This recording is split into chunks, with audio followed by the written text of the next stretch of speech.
So, funny enough, I actually got a code to Elden Ring Nightreign. So, what's going on, everybody? Welcome to this particular video. I'm just going to play a ton of footage of my first encounter with Elden Ring Nightreign, kind of walk you through what I'm looking at, what's going on, and what you can expect if you got a code and haven't been able to get in yet, or if you are going to be playing this game. In my initial reaction, Nightreign is absolutely phenomenal. The gameplay loop is incredibly addicting, and it is incredibly fun to go through a brand new Elden Ring world and experience everything this game has to offer. Now, one thing I'm going to say, and this is probably going to be in some of my videos later on down the road, but if you don't have comms, this game is incredibly hard. In all the time that I played this morning, in the 3 hours that I was able, I actually didn't get past night 2. This game can be very, very challenging, and if you don't have comms and can't coordinate, even though you can ping as you're going to see in this footage,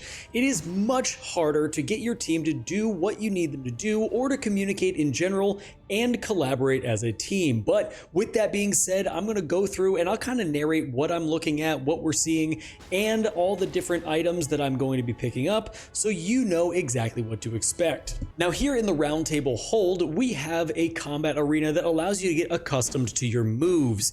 You can figure out how your specials work. There's targeting dummies over on the left, and in the tent you see right there in front of me, you can actually go up and find a ton of weapons and equip them here and play with them in this area. However, as you're gonna see, I was unable to equip any of them. As you can see, they each require a level, and as you play with your Nightfarer, your level will go up over time. You can also look at a ton of different skills here. If I'm not mistaken, I believe every single skill is here, and then you can also go through and check out the consumables and try them all out in this combat arena just so you can put together the type of build that you want. Now, I'm uncertain if you can equip all of this beforehand and kind of have a standard Wayfarer to get into the game. At this point in the network test, I was unable to do that. Kind of what you see is what you get, and you go into the gameplay area and you pick up everything that you need there. Now, in order to start your expedition, you need to go to the giant gray site at the table in the middle of round table hold and select the enemy you want to fight. We only have one boss here that we can fight,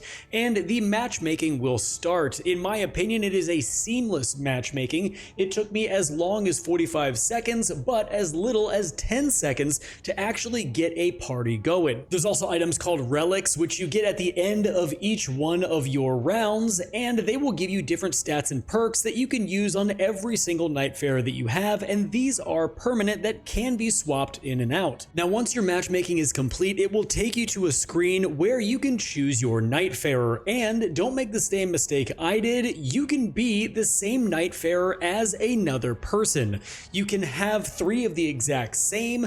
I thought at first, and I didn't even try, that I had to be different from everybody else. So starting off, I chose the Guardian class. This is a very tanky class in Nightreign, and he has 2 abilities that are a lot of fun to use, especially when you fly up into the air and smash down on your enemy. You will see that later on in the run, so I won't talk too much about that now, but you will get this opening cutscene. You can vote to skip it. I skipped it a few times, but this will pretty much just show you jumping into the world of Nightreign.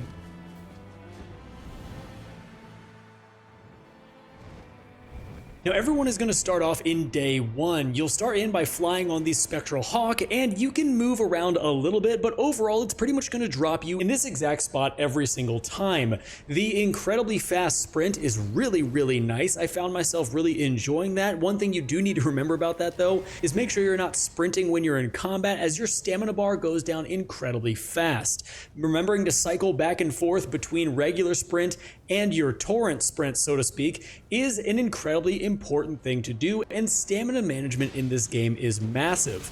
But as you can see, you start off by just taking out a bunch of regular enemies, and items will drop on the ground for you via chest and boxes, and you can swap out your weapons. You will grab different perks and consumables, and there is the ability to grab talisman if you find small scarabs on the ground, but we'll get to that later. But this game's gameplay loop of dropping in, looting everything, getting through different areas as fast as you can, finding mini bosses, fighting the Night Lords and Night Bosses, it is just an absolute addicting time. I had so much fun on each one of the Nightfarers in the first network test, and each one definitely has its own playstyle, which I will dedicate an entire different video to. Another thing that you're going to find around the area is chests that can contain a plethora of different items. Obviously, you can see here the different color-coded items. Anytime you see a stone sword key like I just picked up, you definitely want to grab that. That is going to open every single ever jail that is in this area, at least one at a time. You have to find one key per jail, but that will have mini bosses in it that can drop for you really nice items, and will also spawn grace sites when they die, allowing you to level up, replenish your Estus, health, and FP. Now, another thing you're going to want to look out for is these broken down carriages, because they are going to have a ton of chests in the area that can give you different weapons, greases, all kinds of different items, and typically hold better than average items. But as you can see as we run through the map, it is pretty much Limgrave. It is very, very familiar, except they've added a bunch of castles and different ruin sites with a bunch of different enemies that'll give you a ton of different loot. Each one of the giant castles is going to have a boss in it at some point, either a mini boss or one of the major bosses in the area. And in the lake, there is going to be a dragon that spawns, which is yet another boss that you can take out. I found that on the runs, taking out the dragon wasn't worth it just because it takes so long to do, and by the time you've taken out that dragon, you could have cleared at least 3 other ruin sites, grabbed a bunch of loot and runes, and ended up leveling up. Also, anytime you find a church like I'm standing in right now, in front of the statue is going to be an Estus Flask charge. You definitely want to make sure you snag that. At this point, I'm going to switch over to footage of my third run and explain everything to you as I'm doing it, as it is much more streamlined than my very first run where I was figuring everything out. By the third run, I knew how the game worked, and it ended up being an absolute blast, as you can see as I'm running through Nightreign. Now, in this run, I chose Wilder, and I absolutely love this Nightfare. Much more of my style with the aggressive greatsword moveset and this really cool greatsword that we got. And I really like his 2 special abilities, as they have a chance to stun the enemy or get a critical. And as you can see, we're running through this first area, grabbing everything really fast that we need, and we're going to move out of this camp very quickly to our first grace site. My first time I played, I didn't level up until it was too late, and it definitely messed me up towards the end because I wasn't a high enough level to take out the other bosses. But as you run over to the grace site, all you need to do is run up to the grace site, and it's actually explored for you, and then you can go ahead and just hit Y on that grace site and level up and move on as fast as you can. The name of the game in Nightreign is to just be fast and efficient, and this is going to allow you to get as much explored and as much loot as possible in order to be able to kill these bosses at the end of each night phase. It also doesn't matter if you were just at the grace site or not. Each time you go up to the grace site, and if you've lost a little bit of health, it will replenish your entire health bar and give you all the Estus Flasks you need in order to continue your journey. As you can see, the Nightfare next to me has Glintstone Phalanx, and this is actually a special ability that you can get in the game from a chest, and it will allow you to automatically summon these Phalanx every few seconds, and it works the exact same as Glintstone Phalanx in Elden Ring, except you don't have to cast it, it's just automatic. Now, as we continue the run, you're going to see that golden aura showing up into the sky, and that is a grace site that has not been attained yet. That's how you're going to find them across the map. And as I stated before, running up into this camp, grabbing the different chests are going to give you a ton of different items, and these all are going to be randomized items. Like you see there, there's some purple items, there's a blue and a white item, but those are all randomly generated, and they've been different every single time that I've come up here. You can also ping on the map, as I just showed, and that will show your team without comms where you want to go, and sometimes they follow you, sometimes they don't. In this case, I had a very good team, and we were able to coordinate accordingly. But I gotta be honest, this game is just so good. Like, it's really, really fun. I managed to play for all 3 hours this morning in the network test, and it's just a super welcome change and addition to the Elden Ring world and the Soulsborne franchise as a whole. It feels refreshing, the gameplay loop is really, really fun, and the best thing that all Souls players are going to enjoy is the fact that it is incredibly challenging. I said at the beginning that I didn't get past the second night boss, And I meant it. Those bosses are very, very difficult, and unless you have a coordinated team with microphones, it is going to be very hard for a team that can't communicate to get those bosses down. I can't even imagine what's going on in the third phase, but that is a video for another time. Now, you will find these spectral merchants all around, and you'll also find these anvils next to them where you can upgrade your weapons. If you find smithing stones around, you can upgrade them there, and those merchants are going to sell different odds and ends like consumables, and sometimes they'll be selling weapons as well.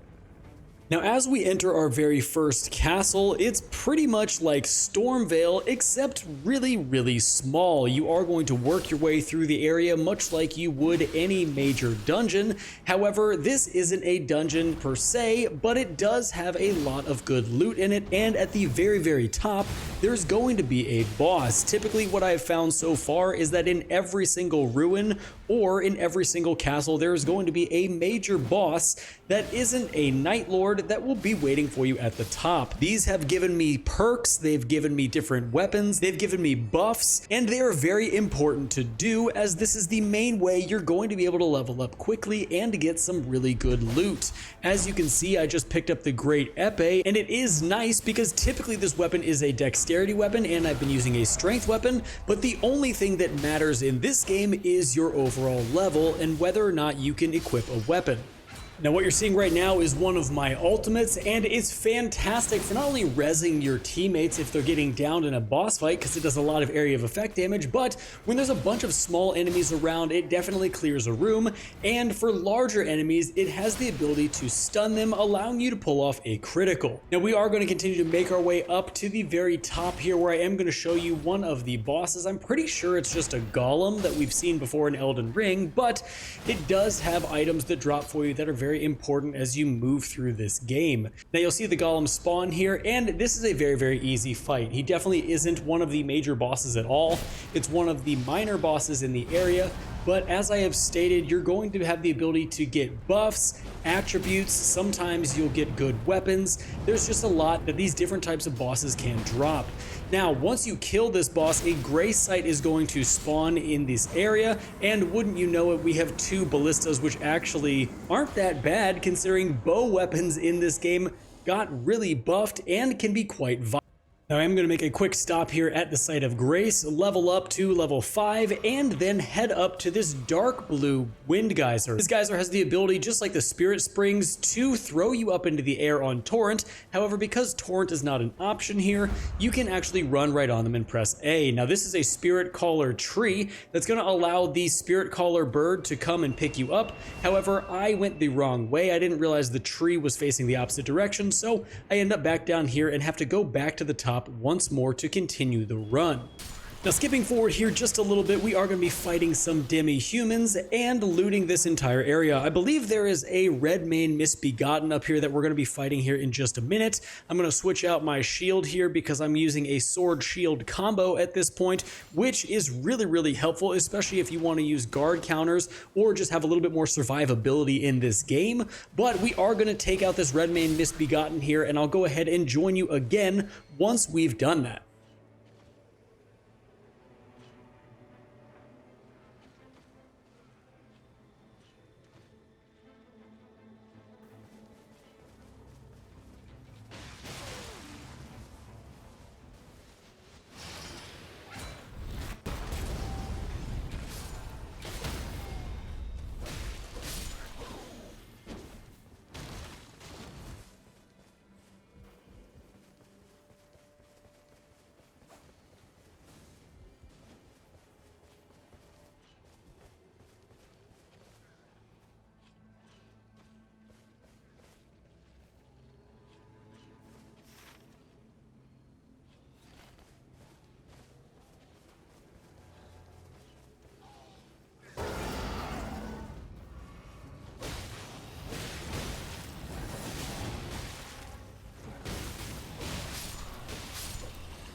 Now once you've taken down this Misbegotten, he did drop a few good items, and you can see you get an overall stat increase there at the bottom, increased maximum FP. I went ahead and took that just because there wasn't anything else there that I wanted to snag, and I also grabbed a smithing stone. As stated before, you can take that to the ghost merchants and level up one of your normal weapons.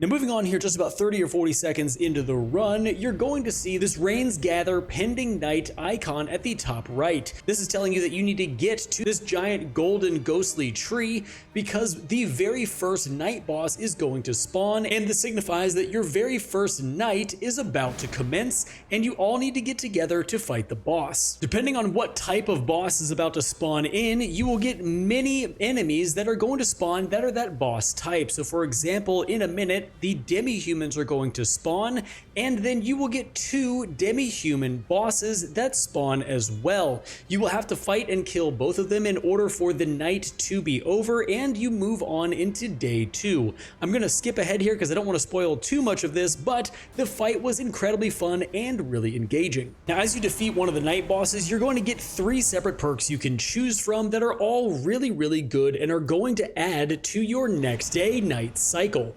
I went ahead and chose the glint blades around me, as that's going to give me extra damage and can provide some extra stagger. And then I went ahead and leveled up at the Site of Grace to go ahead and start day 2. One other thing you need to know, if you don't know already, is those blue flames that are in front of me. That is the circle that is going to be slowly closing in on you throughout the day and into the night. Once you get to the final boss area, the blue flames will be all around you, and then you'll see this gray smoke, the flames will disappear, and day 2 will start. Now this is pretty much the exact same cycle as the first night. You're just going to go through, loot more, get higher levels, find better loot to end up fighting the second night boss. Now one thing I want to take note of is you can see this tower here on the right that I'm running up to. Anytime that you see a yellow banner hanging off of a roof, you can run and wall jump up to that location. This is one of the new things you can do within Elden Ring Nightreign, and it really makes the entire map much more expansive, and there will be different loot hanging out above these towers, but they really give you a nice bird's eye view of where to go next. There also is no fall damage, which is another really nice thing in Nightreign, and we're going to be making our way to this castle where we're going to be looking to fight one of the next bosses to grab some runes. Now I've grabbed a spectral bird here, and we're making our way to the large castle in the middle of the map, but every single castle you go to is not going to have its front gate open. There's always some other way to get into the castle. As you can see here, we have to wall jump up and around, and you're going to have to fight all kinds of enemies in order to get inside, but they are nothing that you haven't seen before in base game Elden Ring. Now, one other thing you're going to find in Nightreign is as you traverse these different areas, you're going to find a red invader slumped over on the ground. This signifies somebody else who has died in this area, and you can loot that corpse and it will give you a ton of different gear that they may or may not have been carrying. Sometimes you get really good stuff, other times it just seems to be trash depending on where they were in the game, but I personally thought that was a nice touch and really enjoyed finding those around the map.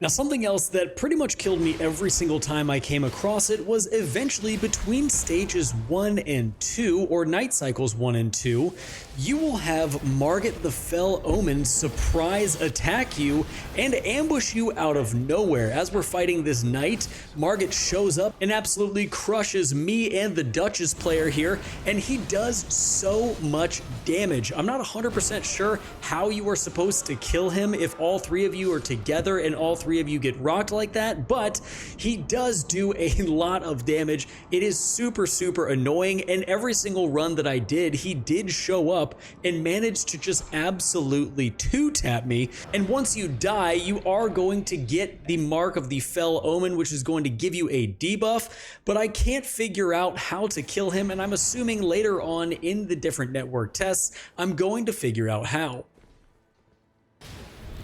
Now moving on just a little bit into the run, I really am enjoying the multiplayer aspect of Elden Ring. I feel like I'm playing the Convergence mod, which I play on Xbox, so I never got a chance to ever play that, and this is a really nice change of pace. I love relying on my teammates. I think it adds a huge benefit to this game as a whole to have you be able to play with other people.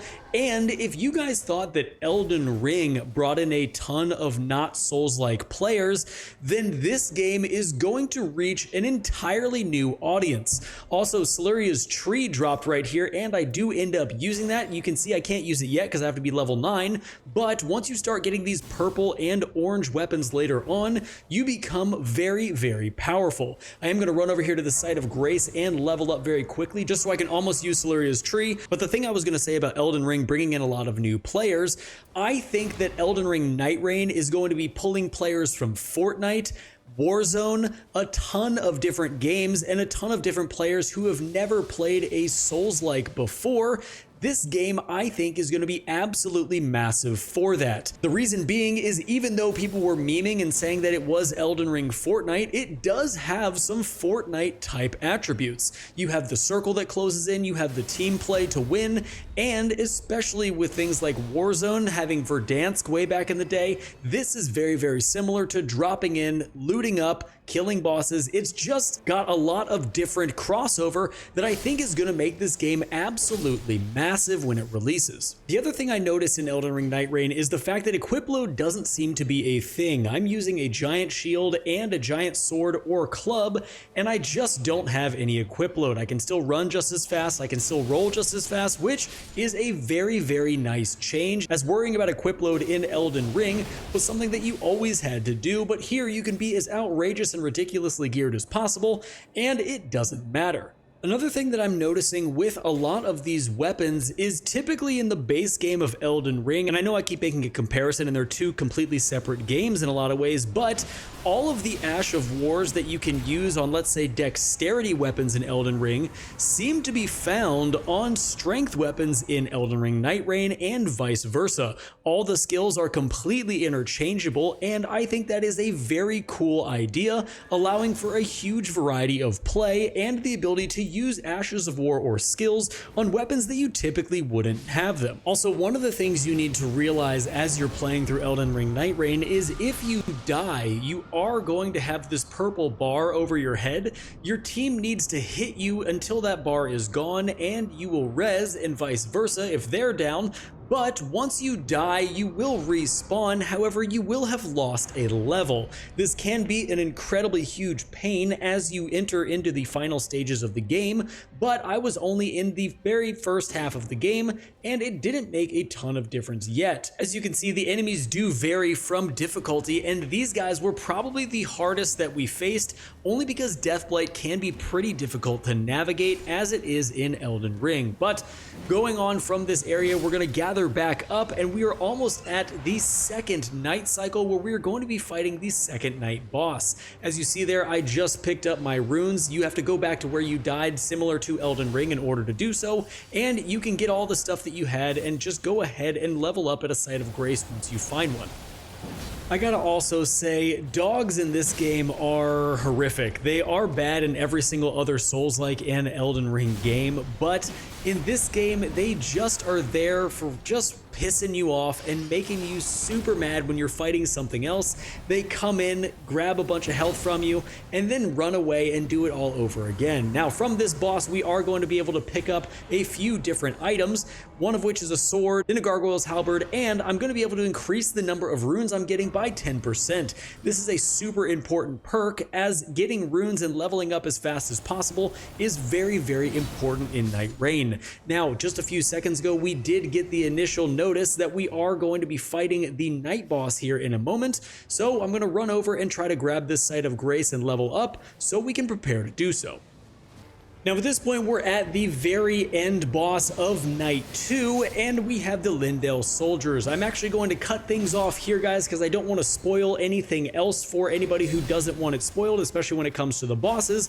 But I hope you guys enjoyed the video. Let me know if you want to see more like this down in the comments. Also, let me know any questions you have. As I'm currently playing through the network test, I will have the ability to answer those for you, and I will be checking the comments of this video. So with that being said, thank you guys so much for watching. Looking forward to some Nightreign, and until next time, stay safe, enjoy the game, and I'll see you in the next one.